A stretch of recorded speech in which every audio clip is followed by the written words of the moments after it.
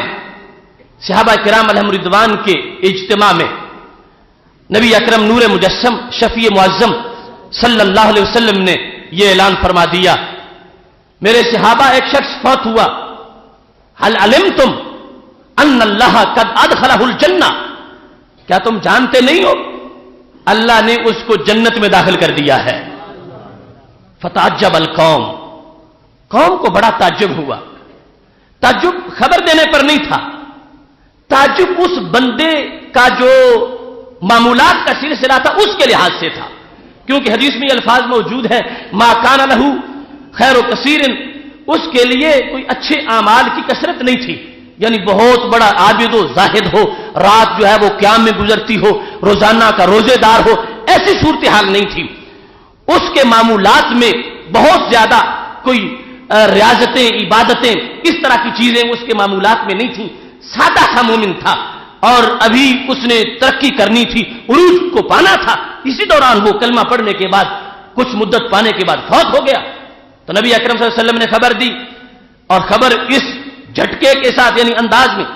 اما علمتم، تمہیں پتہ نہیں ہے کہ جس کو تم دفن کر کے آئے ہو میرے صحابہ اللہ نے اس کو جنت میں داخل کر دیا ہے. جس وقت صحابہ کرام علیہم رضوان نے یہ سنا تو تعجب کیا کہ اس کے لیے اعمال صالحہ اگر ہماری آنکھوں کے سامنے ہوتے، بہت زیادہ جہاد ہوتا، بہت زیادہ صدقہ و خیرات، بہت زیادہ عبادات، نمازیں اور روزے، تو پھر کرینے کی بات تھی. یہ سب کو یقین ہے کہ نبی علیہ السلام نے جو خبر دی ہے سچی دی ہے، جنت میں وہ یقیناً داخل ہو گیا ہے. لیکن پتہ تو چلے اس کا عمل کون سا تھا کہ جس عمل کی بنیاد پر اللہ نے اس کو جنت عطا فرمائی ہے. چونکہ صحابہ کرام علیہم رضوان میں یہ بات اتنی پکی تھی کہ جب بھی کسی کے بارے میں یہ پتہ چلتا تھا نبی علیہ السلام کی زبان سے کہ وہ جنتی ہے، وہ فوراً اس کے معمولات کا کھوج لگاتے تھے کہ وہ کیا کرتا تھا تو جنتی بنا. یہاں تک کہ ایک خاتون نے محض حضرت عمر فاروق رضی اللہ تعالی عنہ سے شادی اس بنیاد پر کی تھی کہ مجھے پتا چلے کہ عمر رات تنہائی میں کیا کیا بندگی کرتے ہیں. ایسے معاملات کا کھوج لگانا ان کا شوق تھا. اب جس وقت رسول اکرم صلی اللہ علیہ وسلم نے یہ اعلان فرما دیا کہ وہ تو جنت میں چلا گیا، ایک شخص قوم میں سے اٹھا. اب مجمع اسی طرح لگا ہوا ہے. وہ جس وقت اٹھا وہ سیدھا ان کے گھر چلا گیا کہ میں جا کے پوچھوں اس کی اہلیہ سے، اس کے بھائیوں سے، اس کے بیٹوں سے کہ وہ کیا کام کرتا تھا. ہم بیرون خانہ تو ہم جانتے ہیں کہ اس کے معمولات اتنے نہیں تھے، لیکن ہو سکتا ہے رات کو ساری رات گھر میں بندگی کرتا ہو یا وہ چھپ کے بہت زیادہ عبادت کرتا ہو. وہ شخص گیا، اس نے جا کے پوچھا تو گھر والوں نے اس کو خبر دی وہ کوئی زیادہ نیکی گھر میں بھی نہیں کرتا تھا. کانت لہو خصلۃ حسنہ، ایک اچھی خصلت اس میں تھی، وہ ہم نے دیکھی، اس کے سوا ہمیں کوئی اس کے ریاضتوں کا کوئی پتہ نہیں، کوئی گھر میں ایسا کام نہیں کرتا تھا. کان اذا سمع المؤذن فی لیل او نہار یقول مثل قولہ، اس کا یہ کام ضرور تھا دن کے وقت یا رات کے وقت جب بھی اس کے کانوں میں اذان کی آواز پڑتی تھی وہ جس طرح مؤذن کو پڑھتے سنتا تھا اپنی زبان سے بھی وہ کلمے دہراتا رہتا تھا، اذان کا جواب دیتا تھا. مؤذن اللہ اکبر کہتا تو وہ بھی ایسے ہی کہتا تھا. مؤذن جب اشہد ان لا الہ الا اللہ کہتا تو وہ بھی ایسے ہی کہتا تھا. وہ توحید و رسالت کا ساتھ اقرار کرتا رہتا تھا. وہ ہر وقت کی اذان جب سنتا تھا تو اس کا یہی جواب دیتا تھا. اس کے سوا ہم نے اس کا کوئی عمل نہیں دیکھا کہ جو بہت زیادہ راجح ہو اور غالب ہو کہ جس کو تم سمجھو کہ وہ ہم سے بڑھ کے کرنے والا ہے. یقیناً کوئی فاسق و فاجر تو وہ شخص نہیں ہوگا، لیکن صحابہ کو جو تلاش تھی کہ وہ بہت بڑا کوئی زاہد پارسا ہے کہ اس کے جنتی ہونے کا نبی علیہ السلام اعلان فرما رہے ہیں، یہ معاملہ نہیں نکلا. اور یہ بات سامنے آ گئی کہ اس کی یہ خصلت تھی کہ اذان کا جواب دیتا تھا. رسول اکرم نور مجسم شفیع معظم صلی اللہ علیہ وسلم کا دربار ایسے ہی لگا ہوا ہے. وہ شخص جب مجلس میں داخل ہوا، صحابہ کہتے ہیں اتنا دور تھا کہ جہاں سے اس کو نبی علیہ السلام کی آواز سنائی دے سکتی تھی. جب آتا ہوا نبی علیہ السلام نے دیکھا تو فرمایا اتیتا اہلہ، مجھے پتا ہے تو جہاں گیا تھا اور مجھے پتا ہے تو جو باتیں کر کے آیا ہے. اتیتا اہلہ، تو اس صحابی کے گھر والوں کے پاس گیا تھا. وسألتہ کذا و کذا، اور تو نے جا کے ان سے یہ پوچھا ہے کہ اس کے رات کے معمولات کیا تھے اور اس کے دن کے معمولات کیا تھے. وَأَخْبَرُوكَ بِكَذَا وَكَذَا، اور تجھے انہوں نے یہ بتایا ہے کہ وہ اذان کا جواب دیتا تھا. اس کے اعمال میں یہ خصلت تھی کہ جب بھی مؤذن اذان پڑھتا تھا وہ اذان کا جواب دیتا تھا. کیا ایسے ہی معاملہ نہیں ہے؟ جس وقت نبی علیہ الصلوۃ والسلام نے یہ پوچھا، اس کے جانے کا بھی بتایا، جہاں پہنچا یہ بھی بتایا، جو باتیں ہوئی وہ بھی بتائیں، جو جواب دیا گیا وہ بھی بتا دیا. تو اب صحابی کہتے ہیں اشہد انک رسول اللہ صلی اللہ علیہ وسلم، میں گواہی دیتا ہوں کہ تم اللہ کے سچے رسول ہو. پہلے بھی یقین ہے، لیکن اب یہ نعرہ جو رسالت کا لگا تھا تو کس بنیاد پر؟ کہ جو کچھ میں غیب میں جا کے دیکھ کے آیا ہوں اور کانوں سے سن کے آیا ہوں، میرے نبی آپ نے یہاں بیٹھے سب کچھ سچ بتا دیا ہے.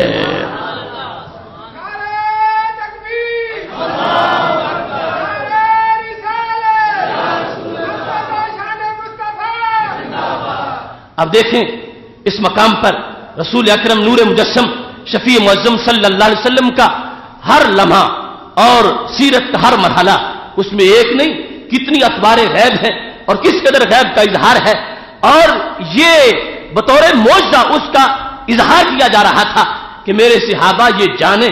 اور یہ عظمت تھی. اس واسطے تو صحابہ کرام علیہم رضوان اب زبان سے اشہد انک رسول اللہ یہ کہنے میں خوشی محسوس کر رہے ہیں، حالانکہ پہلے بھی یقین ہے، پہلے بھی ایمان ہے. اب دوسرے صحابہ کو یہ مطلع کر رہے ہیں کہ میں منافق نہیں ہوں، میں پکا مومن ہوں، اس واسطے کہ میں اپنے نبی علیہ السلام کے علم غیب کا اقرار کر رہا ہوں. میں نے جا کے دیکھا ہے، میں گیا تو تھا یہ پوچھنے کے لیے کہ مجھے پتا چل جائے کہ معمولات کیا ہے، اور ضمناً یہ بات بھی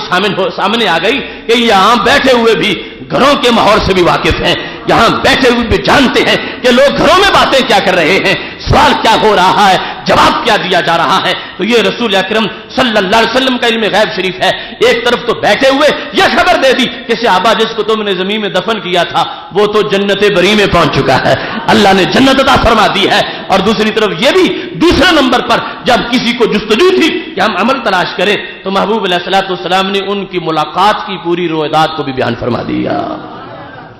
کتنا برکت والا عقیدہ ہے. آج وہ شخص یہ کہے کہ ان کو معاذ اللہ اپنا پتہ نہیں تھا کہ میرے پاس کیا ہوگا، وہ تو اپنے غلاموں کے بارے میں بار بار خبریں دے رہے تھے کہ یہ جس نے میرا کلمہ پڑھا اگرچہ زیادہ عمل کی مزید مہلت نہیں بھی مل سکی، ابھی وہ ترقی کر رہا تھا کہ درمیان میں ایسا مرحلہ آ گیا ہے. میرے صحابہ محروم نہ سمجھنا اس کو، خالق کائنات جل جلالہ نے اسے بھی جنت عطا فرما دی ہے. سید عالم نور مجسم شفیع معظم صلی اللہ علیہ وسلم اپنے گھر سے باہر تھے. بہقی نے اس کو روایت کیا ہے. حضرت ام سلمہ رضی اللہ تعالی عنہا کہتی ہیں کہ ہمارے پاس گوشت کا تحفہ آیا، تھوڑا سا ہی تھا، تو میں نے کہا کہ اس کو نبی علیہ السلام کے لیے ہم بچا کے رکھتے ہیں. سائل دروازے پہ آ گیا، اس نے پوچھا اور اس نے سوال کیا تو ہم نے اس کو دعا دے کے ٹال دیا، بارک اللہ فیکا، اللہ تجھے برکت دے، اس وقت ہم تجھے کچھ نہیں دے سکتے. وہ سائل چلا گیا. رسول اکرم نور مجسم شفیع معظم صلی اللہ علیہ وسلم جس وقت گھر تشریف لائے، حضرت ام سلمہ رضی اللہ تعالی عنہا کہتی ہیں میں نے غلام سے کہا کہ وہ گوشت نبی علیہ السلام کے لیے پیش کرو. جس وقت غلام گوشت لینے کے لیے گیا تو وہ سیاہ پتھر بن چکا تھا. رسول اکرم نور مجسم شفیع معظم صلی اللہ علیہ وسلم نے فرمایا اب سن لو، تم نے معاملہ چھپایا ہے. جاکم السائل، تمہارے پاس ایک منگتا آیا تھا، رددتموہ، تم نے اس کو رد کر دیا. اس نے سوال کیا تھا، گوشت گھر میں موجود تھا، تم نے اس کو نہیں دیا. کان ذاکا لذالکا، یہ گوشت قسمت میں اس کے لیے تھا. اور حقیقت کے لحاظ سے جو معنویت تھی وہ یہ تھی کہ حضرت ام سلمہ رضی اللہ تعالی عنہا کی توجہ اگرچہ اس طرف نہ گئی ہو،